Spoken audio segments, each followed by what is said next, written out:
Let's bring in the voice of America's team, Brad Sham, on the Diamond Factory Hotline, back on Shan, RJ, and Bobby. Good morning, Bradley. How you been, buddy? Been okay, fellas. How are you? Why just okay? Uh,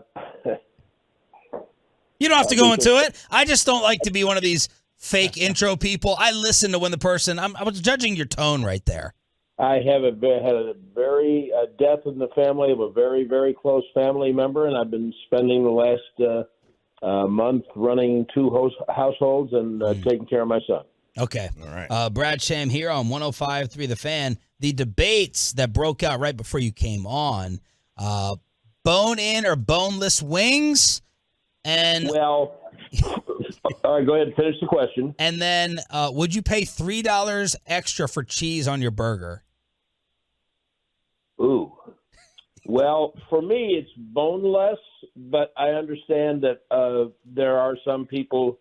I'm not a huge wing devotee, but I like them. Now, I understand that there are some people for whom that is very close to religion, and then you don't mess with the bone in the wing if you're that kind of person. I'm more interested in the taste, and so a boneless wing is something that if I want to, I can use a fork. I don't have to get quite as messy.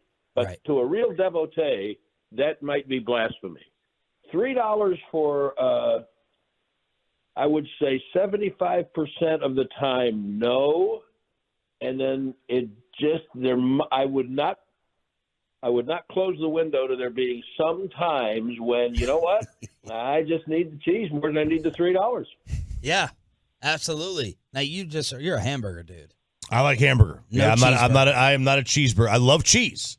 I just don't like it on the hamburger. I don't think it goes. I don't think it pairs well. Okay. I'm a real American. Okay, yeah, real American. Well, okay, hold on now. You did just fine until you, RJ, until you demeaned the patriotism of people who like cheese on their burger. Yeah, he thinks he's Davy You Crockett can be a real here. American and like cheese on your burger. That's fair. He's become Davy Crockett in the past year, so he's more American than the rest of us. Be as rustic as you want, but Democrats wear flag pins in their lapel too. Get it, Brad! That's right, baby. That's right. Good job, Bradley. Wow. Politics. Well, he listens to the show. Brad, your thoughts on the Stephon Gilmore deal? I overreacted, but I will tell you that I was driving across town. I was actually listening to NFL radio at the time that I heard it, and I literally did a fist bump. I tried to keep one hand on the wheel. I understand that he's 32, and he's not the same Stephon Gilmore who won the Defensive Player of the Year now 4 years ago, but he's still good. And I also understand the nature of highlight films. But if you go to NFL.com and look at the clips of some of Gilmore's best plays last year, what you realize is that even at 31 going on 32, he is not afraid to stick his nose in and tackle. This is not a guy who's going to shy away from contact, and he's a good tackler. And the fact that he had 2 interceptions last year doesn't bother me at all because he had a whole bunch of breakaways. I really believe you can make a case for Diggs being a better player last year than he was with the 11 interceptions, because he was most of the year last year. Trayvon Diggs was among the league leaders in breakups. So Gilmore's raw statistics don't scare me. He might only play here 1 year, but he will be a great teacher for Deron Bland and anyone else, any other young players that they bring in. And that's a really good player. Like when he won the Player of the Year in 19, I know he won the game that they beat the Cowboys when he was with New England. And he is a really, really good, smart player. So that's a huge plus for me, especially for the price. Would you have wished that the Cowboys had made an offer or upped the offer that got the Jalen Ramsey deal done? I think that I don't know either of them personally.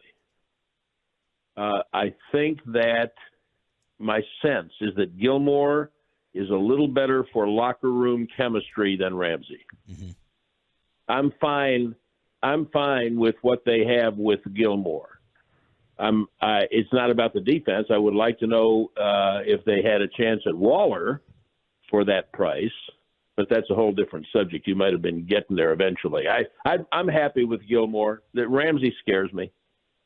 Brad Sham here on 105.3 The Fan.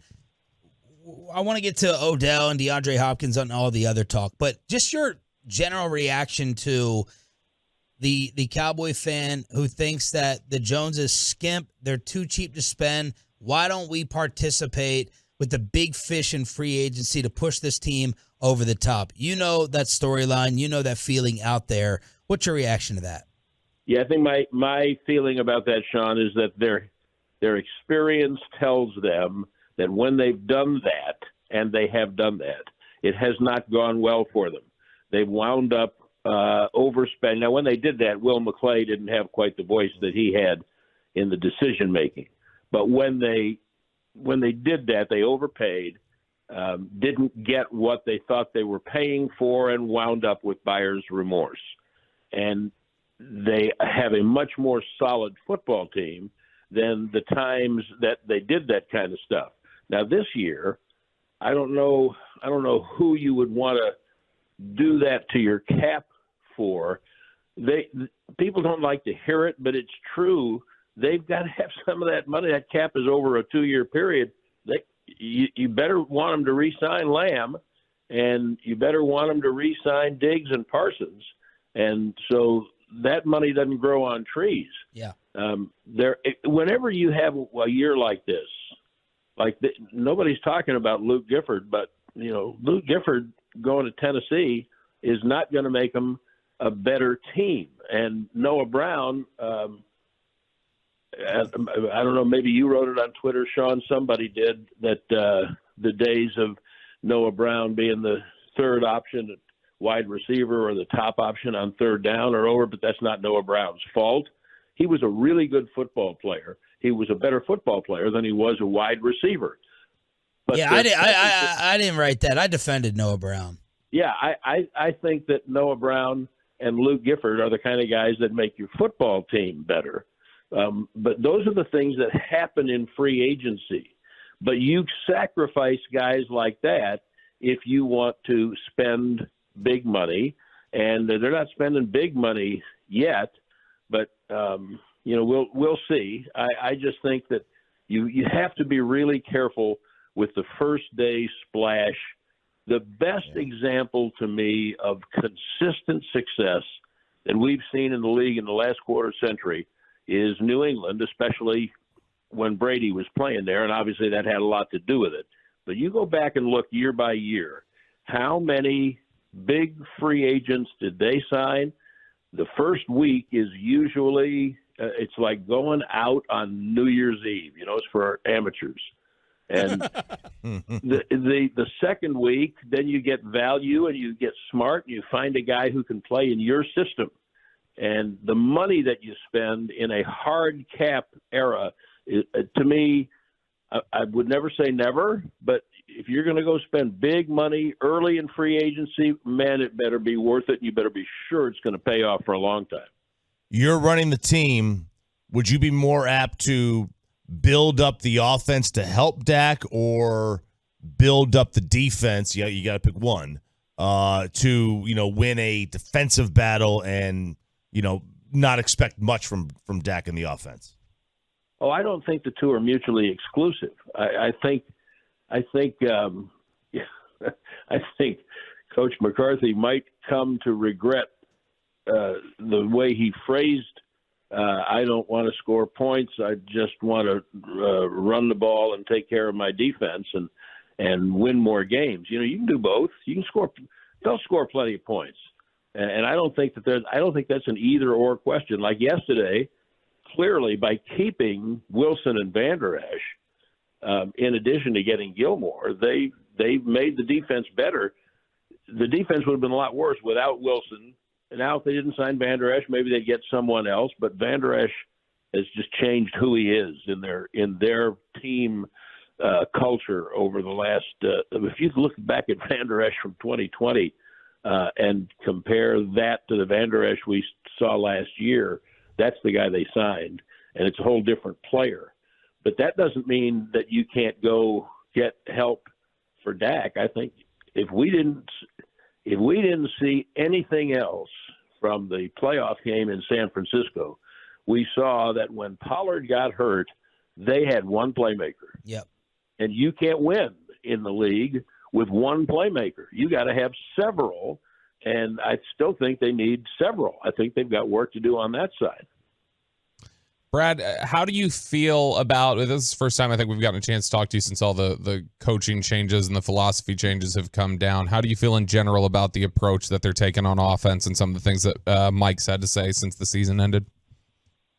Bobby, I think that there are some times when an approach can use just a little different ear. And you heard, and I know you heard them, there are plenty of things during the year that happened that kind of gave you the feeling that maybe Mike and Kellen Moore were not 100% in sync. They might have even been on the same page, but one of them was reading from the paragraph at the top of the page, and one of them was reading from the paragraph at the bottom of the page. And I don't think it was all year. I don't think it was irreversible, but I think that I'm playing amateur psychologist. I think that might have gotten into Dak's head a little bit and helped explain some of the decisions that he made. The year he had with the interceptions and the bad decisions, that's an outlier for his career. And that tells me something. That's not who he's been. Right. And so I know that they wanted a somewhat leaner, younger staff. They didn't not bring Philbin and Edwards back because there's anything wrong with them as coaches. You could have those guys coach for you for a long time and win. I think that they wanted some changes, and so they're going to get them. And that's not necessarily a bad thing. You just have to make sure that you feel real good about who you're bringing in. The biggest question will be how the offense, given health, how the offense functions. And that'll be the thing everybody will watch, and that's completely on the head coach now because, you I think were there to hear him say it. I wasn't, but I read it, that he's having more fun than he's had in the time that he's been in Dallas. That was not a surprising quote to me because he said things like that before. But he now has also voluntarily taken on a bigger burden. The rest of the staff changes, I think. I know Mike Solari. He's the one older guy they brought in. And I was here when Mike was here with Tom Landry. And so he's a really solid offensive line coach. He will be a good addition. And the other younger guys getting more, younger guys on the staff getting more influence and more responsibility, that's not a bad thing. That doesn't mean the other guys were bad coaches, but it really the changes on the staff are going to come down to essentially how whatever tweaks they make to the offense work. That's how they'll all be judged. Real quick, you can just answer it with a word. Odell, Hopkins, other. Hopkins. Ooh, there it is. Thank you, brother. We appreciate it, and condolences with your family stuff going on. Thank you. Appreciate it very much.